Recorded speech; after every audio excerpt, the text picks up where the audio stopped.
Trump کے اوپر امریکہ میں جو تنقید ہو رہی ہے وہ میں نے آپ کو پہلے بتا دیا. ایک اور بڑی خوفناک حرکت ہوئی ہے اور یہ حرکت ہوئی ہے ایران کے اندر. اسرائیل نے فضائی حملے میں ایران کے بوشہر نیوکلیئر پلانٹ کمپلیکس کے اندر ایک عمارت کو نشانہ بنایا.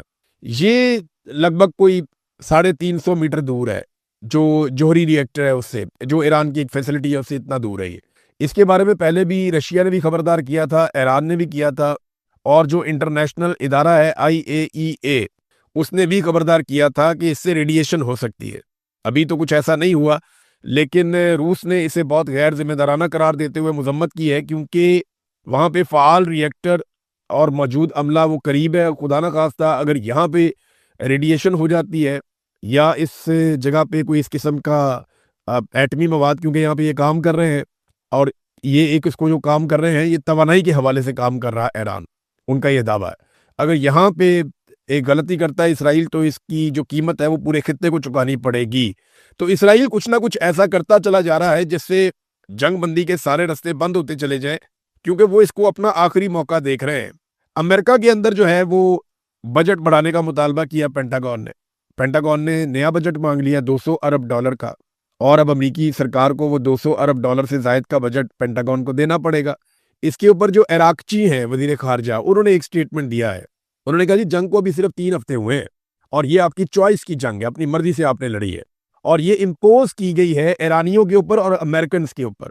یعنی ایرانی بھی یہ جنگ لڑنا نہیں چاہتے، امریکن بھی یہ جنگ لڑنا نہیں چاہتے، لیکن نیتنیاہو کی شرارت سے امریکہ اس کے اندر آ گیا اور ڈونلڈ ٹرمپ استعمال ہو گیا. انہوں نے کہا یہ $200 ارب جو مانگے گئے ہیں یہ ٹپ آف دا آئس برگ ہے، یہ بہت تھوڑی سی اماؤنٹ ہے جو بھی مانگی گئی ہے، ابھی آپ کو بہت سارے پیسے دینے پڑیں گے.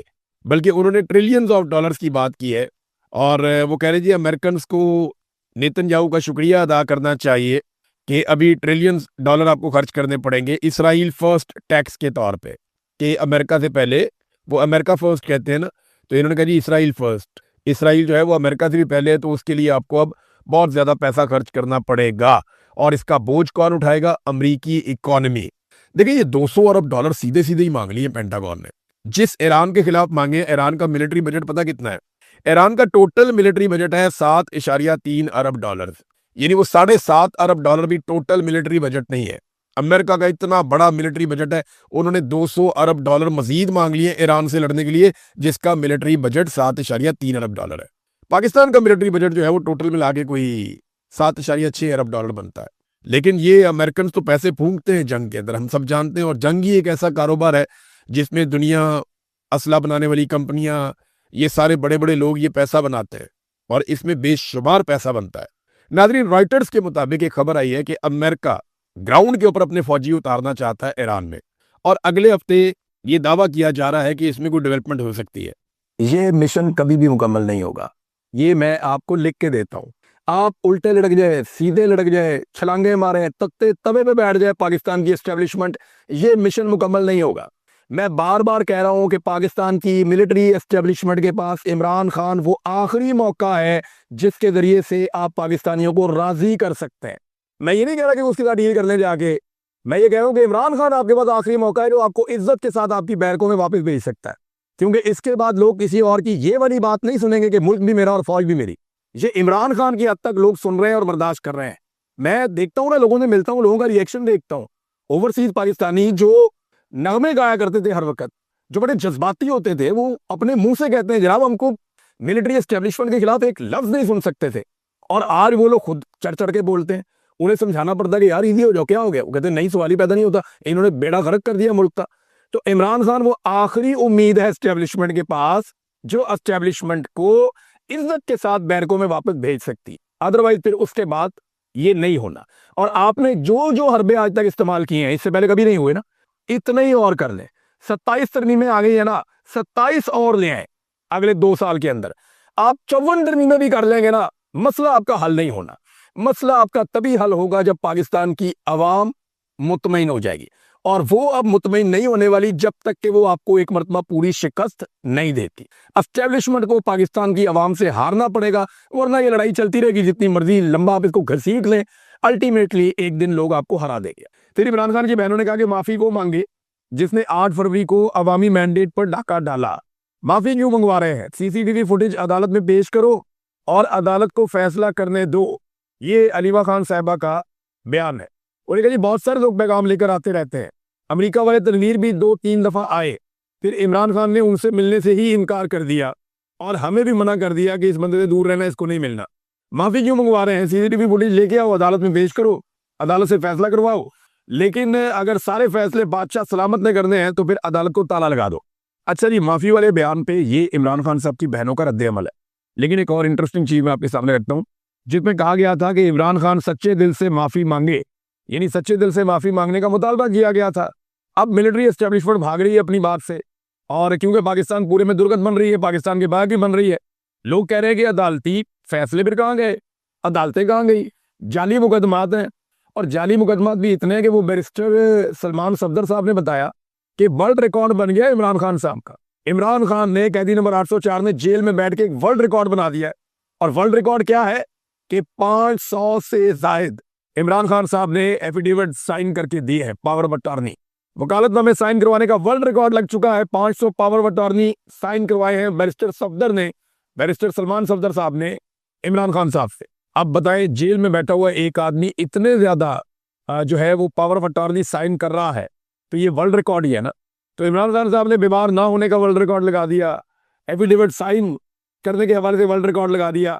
عمران خان کا ایک اور ورلڈ ریکارڈ ہے کہ تاریخ میں سب سے زیادہ مقدمات جو ہیں وہ عمران خان صاحب کے اوپر درج ہوئے.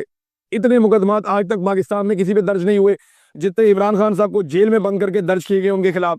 اب آ رہے ملٹری اسٹیبلشمنٹ کی یہ خواہش کہ عمران خان صاحب معافی مانگے, لیکن یہ خواہش نئی نہیں ہے, یہ بہت پرانی ہے. میں ابھی آپ کو ایک اور جگہ سے ثابت کر کے دیتا ہوں. میں نے ایک ویڈیو نکال کے رکھی ہوئی ہے. 7 مئی 2024 کو DG ISPR صاحب نے احمد شریف صاحب نے ایک پریس کانفرنس کی تھی. اس پریس کانفرنس میں جب ایک سوال کیا گیا DG ISPR صاحب سے کہ جناب عمران خان صاحب PTI کیسے معاملہ آگے بڑھے گا اور کیسے نکلنا ہے, وہ پہلے انہوں نے بہت برائیاں کی تھی پاکستان تحریک انصاف کی DG ISPR نے. تو جب ان سے پوچھا گیا تو انہوں نے اس وقت کیا جواب دیا تھا, وہ جواب آپ سنیں گے تو آپ کو پتا چلے گا کہ یہ جتنا مرضی بھاگ جائیں باتیں ان کے منہ سے نکل آئی ہیں.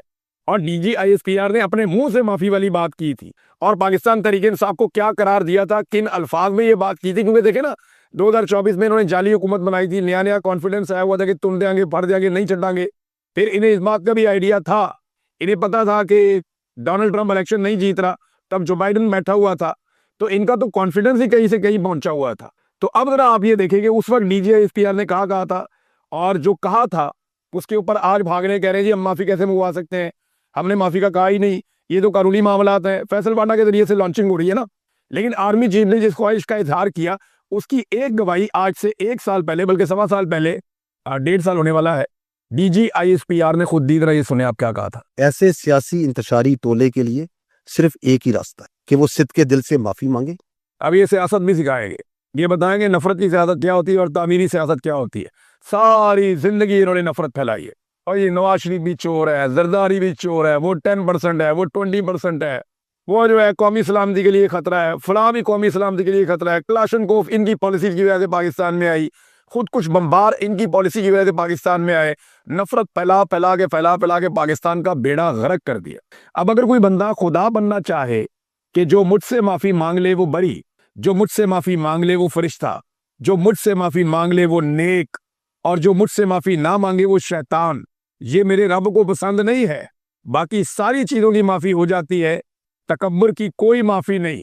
جو جیلیں کاٹ رہے ہیں انہیں قوم ہیرو سمجھ رہی ہے, کیونکہ پاکستان تحریک انصاف کے پاس ایک ہی جگہ پہ طاقت ہے, اور وہی عوامی مینڈیٹ کی حکومت ہے, خیبر پختونخوا حکومت. وزیر اعلیٰ سہیل افریدی کے اوپر سارے ٹاؤٹ ایک ساتھ چھوڑ دیے گئے, اچانک سے سارے مل کر حملہ آور ہو گئے, اور اب تک کچھ سیاسی رہنما ہیں, کچھ ٹاؤٹس ہیں, کچھ صحافی ہیں, کچھ جو ہے وہ دیگر لوگ ہیں, یہ رل مل کے سہیل افریدی کو پڑھ گئے ان کے ایک سٹیٹمنٹ کے بعد.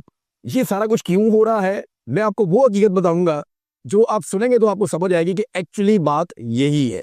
اچھا پہلے یہ بندے ذرا دیکھ لیں کس کس کو لانچ کیا گیا. طاہر اشرفی صاحب جو قابل ذکر تھوڑے سے لوگ ہیں, مولوی, اور ایمل ولی خان, اور اس کے علاوہ عمران اسماعیل, فواد چودھری کا ایک سٹیٹمنٹ ہے, تارڑ وغیرہ جو حکومتی ہیں انہوں نے تو یہ بات کرنی ہے, اور اس کے علاوہ جو ہے وہ فیصل کریم کنڈی اور دیگر بہت سارے لوگ ہیں, یہ سارے لانچ ہو گئے. انہیں کہا کہ آپ چڑھ جاؤ سارے سہیل افریدی کے اوپر, اور بڑا غصہ سہیل افریدی پہ انہوں نے کیا. سہیل افریدی نے ایسا کیا کہا جس کو بنیاد بنا کے سارے رل کے انہیں پڑ گئے. یہ نا پاکستان کی ملٹری اسٹیبلشمنٹ کا ایک پرانا طریقہ کار ہے کہ اپنے مخالف کو ایک قدم پیچھے ہٹاؤ,